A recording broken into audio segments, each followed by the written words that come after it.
Welcome and welcome back. We had a lot of really amazing fights at the old Apex last night. Boo Apex, but yay to our athletes. They really showed out. We had six submissions and two knockouts to close it all out.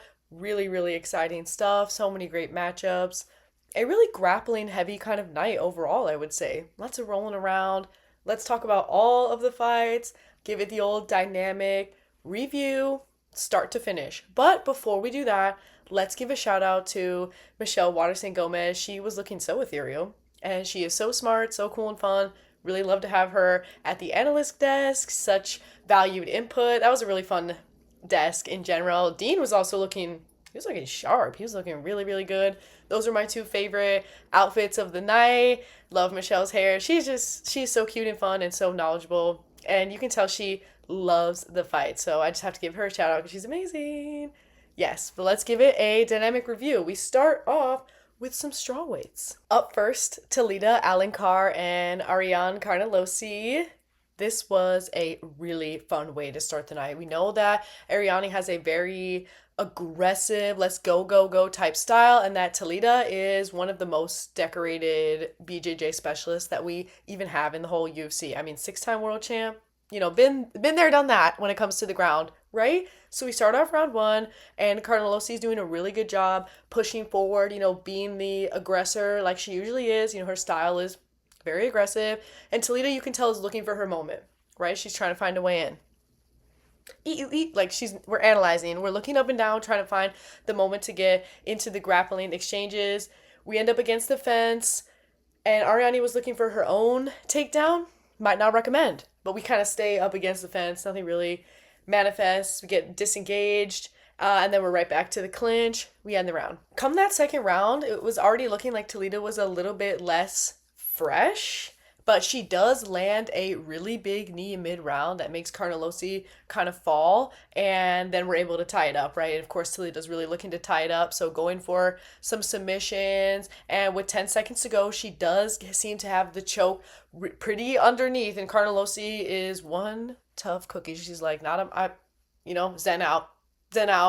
Okay, not really, but she toughed it out for those final 10 seconds and made it through the second round. Face red, fighting the hands, and lots of energy was definitely expended for Talita in that second round. So I was wondering how she was going to come out in the third, and we find ourselves pretty on the ground early in a weird exchange. It's like we're in a weird position. Talita passing 3 minutes though of control time at that point. So when she's on the ground, it's clear there's a bit of a skill differential there. She's in the driver's seat, as Brendan said. Brendan had a lot of good quips that he was quipping, and I loved it. And yeah, eventually she does find her way back to that rear naked choke position, sinks it in. We got 30 seconds to go, and we get the little tap, tap, tap. So that's her first finish in the octagon. Woo! So that's really, really cool. We start our night off with a rear naked choke, and it is not the last. And then we had another sticky situation between Philip Rowe and Seok-Young Ko. This was a welterweight fight. Immediately, we're on the ground. Immediately. And Ko is in control. And not only is he in control, but he's looking to rain some elbows down. Hi, hello, how are you? Looking to rain those elbows down. And Phil is trying to work his way up against the fence. Ko puts him back down again. But that's kind of the story. Phil's been wrapped up, and he's getting rained down on. Round two, same story as before. Ko is getting us down to the ground, and we're staying down to the ground. We can see, Ko is prioritizing the groundwork, and he's getting in some meaningful ground and pound while he does it. So it's feeling like he's being very, very aggressive on top. It's working for him. Why not bring that energy into round three? And so he does. Round three, he's very quickly again in top position and adding some more damage. Same exact story as round two and round one. 2 minutes of full control time has passed. So, we had a little bit of an up and escape, but every time Phil was up and escape, he was back down and trapped again. And those 2 minutes of control time that Ko had already racked up was before we were even a minute into that third round. So, yeah. And that's pretty much the story of that fight. Ko was just very controlling and was landing some meaningful shots as well when he was controlling on the ground. Aggressive. He loves his elbows. He was elbowing it up. So he was able to get the unanimous decision win. Just kind of grinding on Phil the whole Ooh, that sounds weird. Kind of grinding out Phil throughout that fight. And then we had an awesome, violent scrap between Alice Ardelon and Montserrat Conejo Ruiz. This was a strawweight fight. You know how Alice is. She loves violence. Like, she lives, breathes violence. As she says, she likes getting punched in the face. And that's the energy that she brings, and we love it. Like, she is so much fun. And right away, she's coming out banging. And Montserrat, she has the fighting spirit as well. So it may be Alice who's smiling through the pain, but Montserrat is ready to go. We're keeping things pretty in the hands. Lots of strikes being landed on both ends, but it's looking like Alice is controlling in a lot of ways, landing more strikes with a little bit greater accuracy. In round two, you can kind of see Ruiz is wearing the damage, nose busted up, but we're still pushing. We're still pushing. Alice loving that violence again, and you can see that. She's doing a really good job hitting the 1-2. So that simple combo was really working for her. She was timing it perfect, landing those shots so well, and it was looking great. But both ladies absolutely pushing it. Really, really fun and exciting pace that we carry right into the third round. We got a great war on our hands. I mean, they're really going for it. Still, though, Alice just maintaining her position ahead in both the strikes landed and in their accuracy.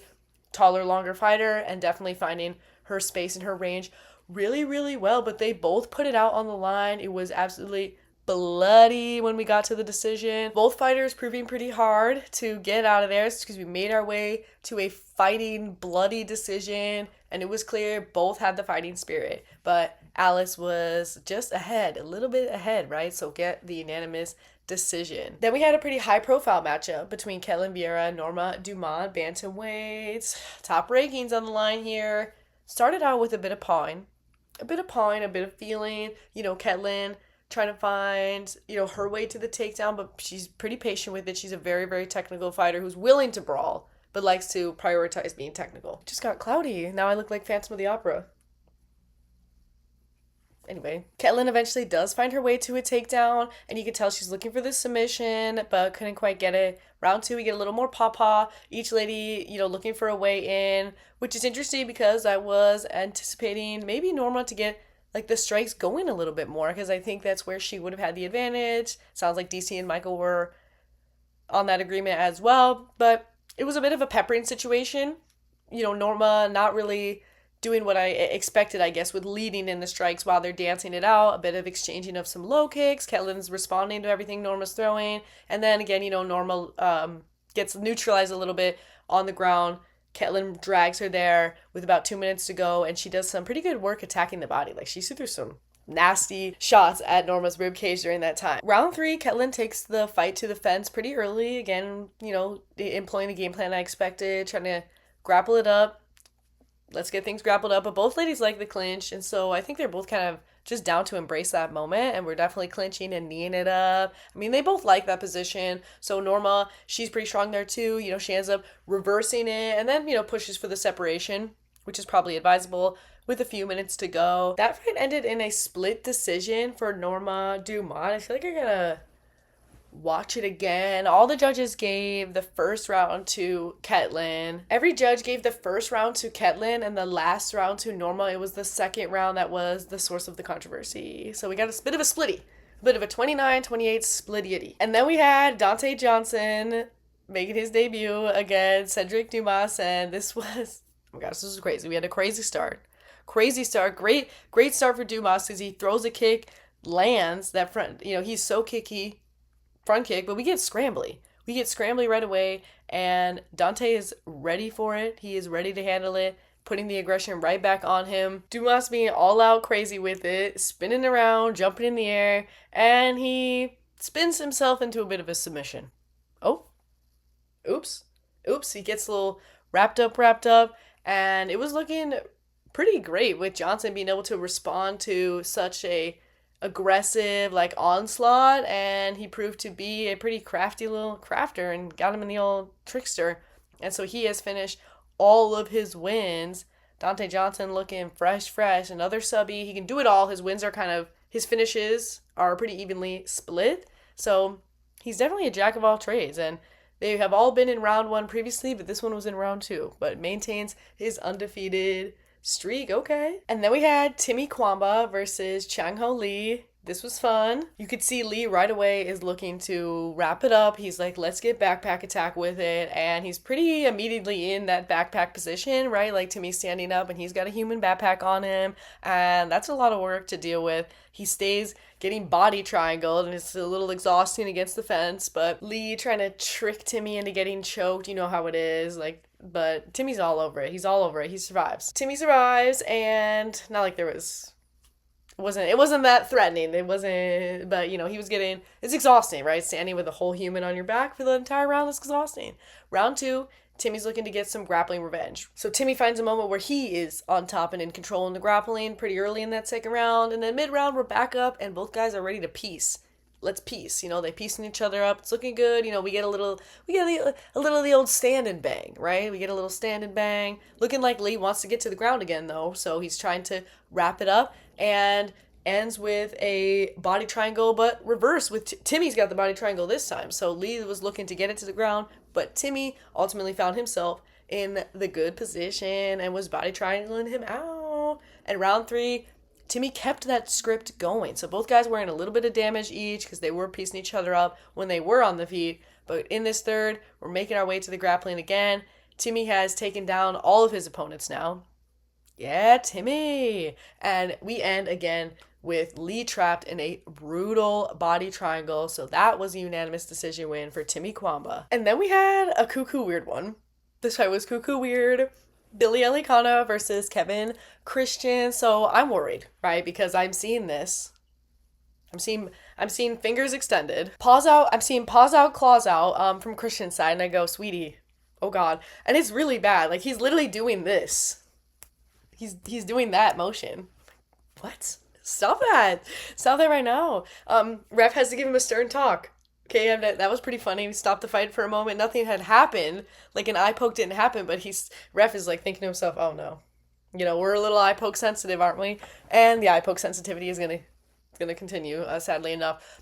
But ref's worried, so he's like, stop that. Close your hands. Okay. We close our hands. And as soon as the action starts, oh my gosh, Billy lands big and he drops Christian flat, and Billy is chasing his wounded body to wrap him up and get the submission very quickly. That's so Billy. Billy is explosive. So, get a warning to close our hands, and then before you know it, the fight is over. So that was our featured prelim over in a flash. Then we make it to our main card. Alan Nascimento versus Cody Durden. And Cody stepping in short notice, like a week. We love him for that. Him and his wife look so awesome in the walkout. They just look so cool. I am loving it. And she's in his corner. I think that's really cool. She's a real one. Fights get started and Cody is definitely looking to march forward. Like he is ready to break that losing streak and I can feel it. And Alan's hair looks so good. I gotta say, that man has a nice head of hair. I was a little distracted for a moment because I was like, why is his hair so nice? Okay. Anyway, the jab you could see was really working for Cody, and the pressure in general, he was looking fresh. Like you could see, Alan on the back foot, but that's kind of how Alan rolls, because he's a subby. He's definitely looking to get a crafty way to get on the ground. So, being patient, maybe looking for Cody to give a little mess up, peppering in some calf kicks though to stay striking with it. And we make our way then to round two. Cody holding that promise again with improving the cardio, and he was looking pretty fresh still in that second round, putting on the gas. Like you were feeling gas when you were looking at Cody. Like we were going full out. But Alan really patient, and eventually he does land something big and it kind of half drops Cody, right? It drops him just enough for Alan to, implement his beloved game plan, which is let's go for the sub. He's a subist, and he quickly has Cody's neck. So he's quickly wrapping up Cody's neck. Cody's trying to survive, but it's either choke or pass out. It's either, he's getting choked, so it's either tap or pass out, right? We must tap, and he taps.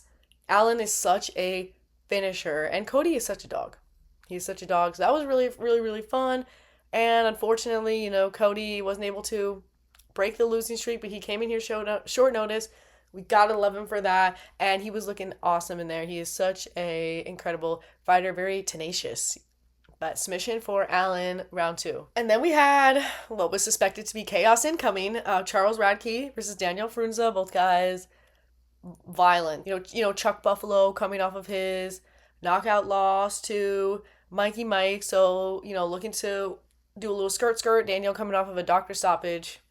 That he was looking busted up, lip split. Charles and Daniel are both studying each other. Okay, Charlie finding his way eventually to the takedown. Charles Radke very, very competent and scary on the ground, and he's putting in some punishment. But at first, both guys studying each other, and it looks like he's gonna get the choke. Like, Charles has got him, but Daniel, we had a lot of moments like that throughout this entire night where it was an almost, and then it was a later, but of somebody surviving their first threat of a submission and then ultimately it manifesting itself later. So somehow Daniel survives, it seems by a miracle, right? Because he's looking like, he's making the face and everything. Okay, looks like Chuck Buffalo was probably thinking to himself, I think I almost got him. Let's try it for that again. Let me get some more damage in. So that seems to be what his game plan was. He was putting the grappling on display again early and getting in the damage. So way ahead in the strikes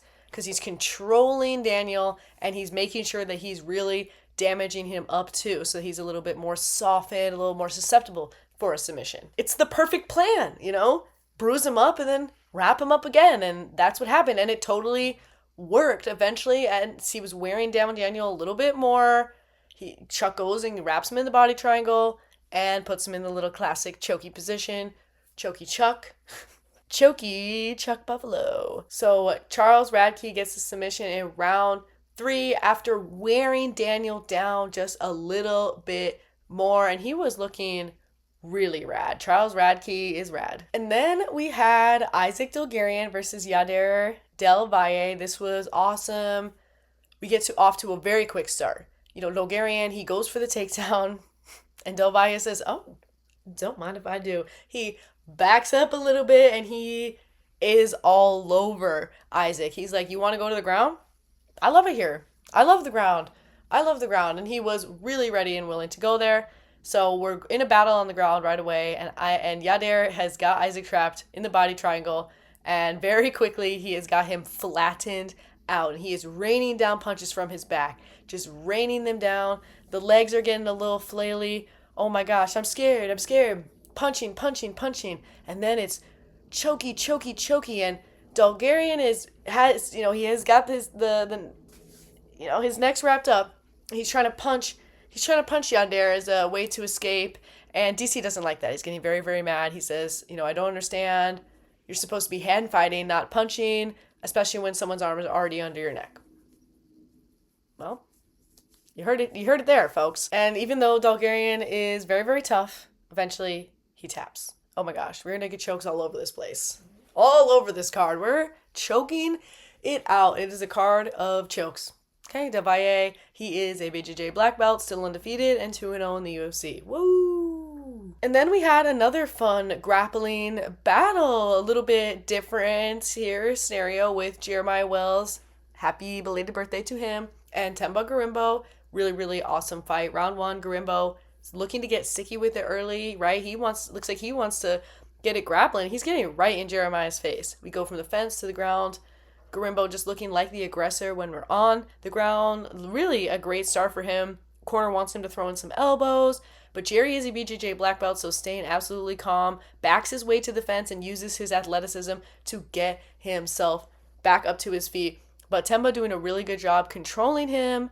But Wells, again, still really, really crafty, slowly to work his way up. And he is just such an athlete.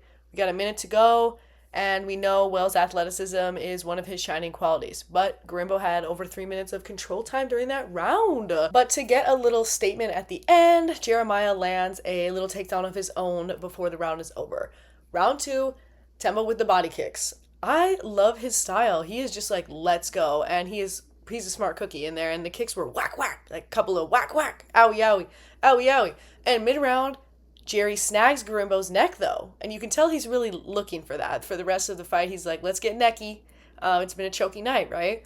But Garimbo escapes, he finds himself on top, But Jeremiah with the athleticism again, so he's very, very quick to get back to his feet and get after that choke again because he's a crafty, crafty submission artist. We break. So Jerry looks for the choke, but we get a break. And then pretty quickly after they're broken up and have some distance, Jerry does his thing, gets a massive double leg, and it is slam and dammy do. We're down. And Jerry's on top, looking for that arm triangle with about a minute to go, but we're a little bit of in an awkward position against the fence, so it doesn't fully manifest itself. And we make it to round 3. Garimbo with a takedown early, and these guys are in just an absolute grapple off. It is so much fun. Wells is pretty much just allowing Garimbo to take him wherever he would like and sort of like beating him to the next position. Really, really awesome stuff. So cool. Jeremiah Wells is a wealth of knowledge, and Garimbo is scrappy happy do. So great. We have a moment early. Wells looking for the choke again from bottom position, but then he's on top. It's just so back and forth. It's really, really fun.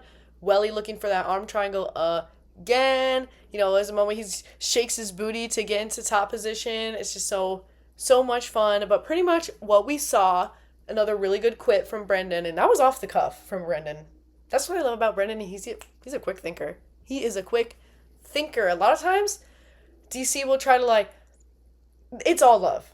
He loves Fitzy, but he'll try to clown Michael, not so much maybe, but DC will clown on everybody, and he'll clown on Fitzy. He'll try to mess with him a little bit, and he always has a really good response. He is such a good quick thinker, and he is not emotionally triggered. That's what makes him a really valuable asset to the team, is he is so leveled. We just have to give shout outs you have to give shout-outs, right? When shout-outs are due. Okay, but Brendan said Jeremiah was getting stronger as the fight went longer. Yes, Brendan. Yes. Could not have said it better myself. That is pretty much the story of the fight. And that's just so true about Jeremiah Wells, right? We know that about him, is he is so athletic. And he demonstrated that.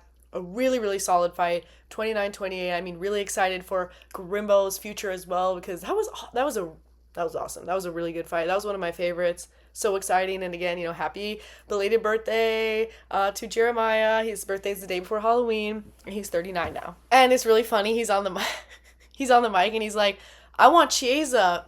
That's a cool call out. That'd be really cool. And then he goes, or the dude from Canada. Mike? A lot? Oh man, it's funny stuff. I want the dude from Canada. Okay, and then things got really weird. Am I right? Or am I right? The co-main event, Waldo Cortes Acosta versus Ante Delija. So this fight starts pretty tentative. Just a little, feeling out, how it is. We quickly enter a very, very wild exchange, and it's looking scary, and we got some crazy hooks coming out of Ante, and Waldo is backed against the fence, but something doesn't look quite right. So he's covering his eye, and he's doing this, it doesn't look like his body is shutting down in the traditional TKO sense, and ref steps in. Okay, ref steps in, doesn't wave, doesn't do the wave like it's over, so is clearly reading that the body language is off. So it seems like it's a TKO stoppage because everybody's rushing into the octagon. Okay, but we have not got to this. Ante thinks that it's a TKO stoppage, and then we find out that the reason why, he's doing this is because he got poked in the eye. Okay, replay the footage. We got one of these. Yep. Oh no. And I'm feeling, scared. I'm scared. I'm afraid. I'm like, is the heavyweight division cursed? Eye pokes in general obviously have been a really big problem, but, can we just leave the heavyweights out of this? Okay, so the fight is on pause. It's feeling very unprofessional. It's feeling very unprofessional in many angles. I'm like, what is going on? We need to get a better game plan for things like this. WTF. Okay? WTF. We're checking the replay. Fight is stopped, but not stopped. It's paused. Okay. A few minutes go by. There's benches, right? What's happening? There's so many things going on that make it look like the fight is over. I'm like, what's happening here?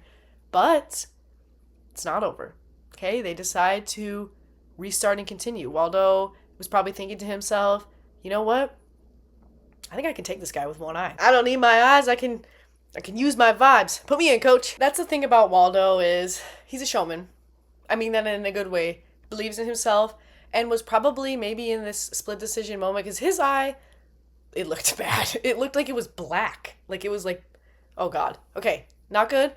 Definitely a full-on eye poke, but he was maybe thinking to himself, I could say that I can't see and stop the fight and have everybody get mad at me, essentially, because of course he's going to take some of the blame, right? We know. Or I could say, to heck with it, coach put me in there. Coach put me in. And that's what he did. And he was urgent about it. Okay? He was he was ready to get some revenge. So we do start this fight again, which is just crazy. I was happy but not expecting that. He gets the knockout. Yeah. Okay. Waldo Cortes Acosta lands big and Ante is shut down downtown. Like we won. It's like, again, within moments of them starting it. So I'm pretty sure Waldo was like, I gotta run at this guy head first. Like, we had a tentative start, things changed, and I was like, phew, I guess. I was pretty phew, but I think we need to look into this, like, as far as like better game plans for these situations. But we did restart the fight. Yes, and Waldo Cortes Acosta got the knockout. And then we made it to the very anticipated, much anticipated main event, Steve Garcia versus David Onama. We got some Onama drama.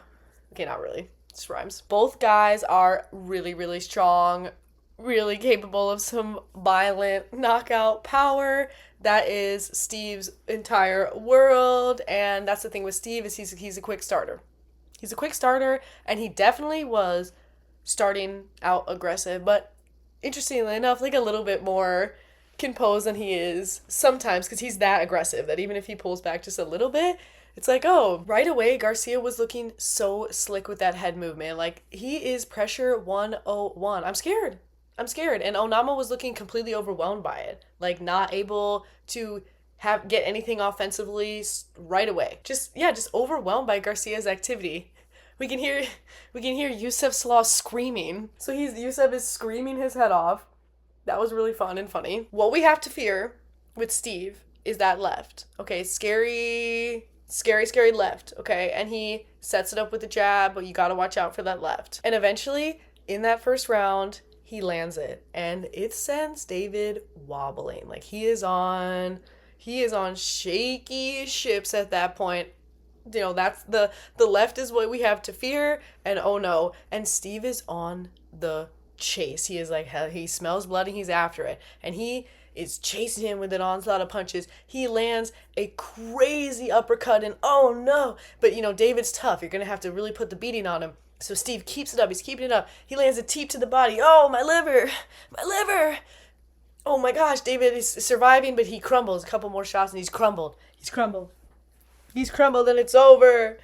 It's over. Steve Garcia, in Garcia fashion, gets the knockout round 1. Oh my gosh, and it's really a nice moment. You know, he's emotionally talks about being young, like 15, and praying to make something out of himself. And, you know, he could do anything. That's the thing about Steve. You know, whatever he puts his mind to, I would believe in it. And so he put his mind to fighting, and here we are. He's doing the work. We love you, Steve, and rest in peace to his friend. So sad that his friend was murdered. And, you know, Steve makes a call out to the world and says, we got to do better. Okay, we got to do better, and yeah, let's love each other. Love each other. Love that. In the post-show, Chiesa made a really good point that it would have been cool if Steve called out Yusuf, you know, like, who's in David's corner. I want you. Because, you know, Yusuf has been killing it for sure. But instead he makes a really weird call out that he calls a curveball. Yeah, it was a curveball. That's very true, Steve, that it is a curveball to call out Max Holloway for the BMF. What are we doing? Not that that wouldn't be a great fight, but okay, like, what weight are we fighting at? Like, Max Holloway's kind of like done with the featherweights. So, yeah.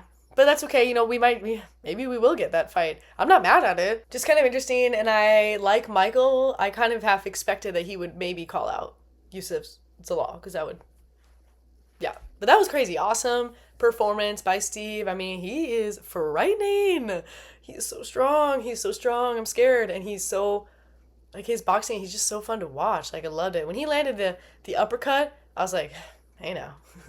But that was our Apex card. We had a lot of really amazing moments, a little bit of a scare with the co-main event.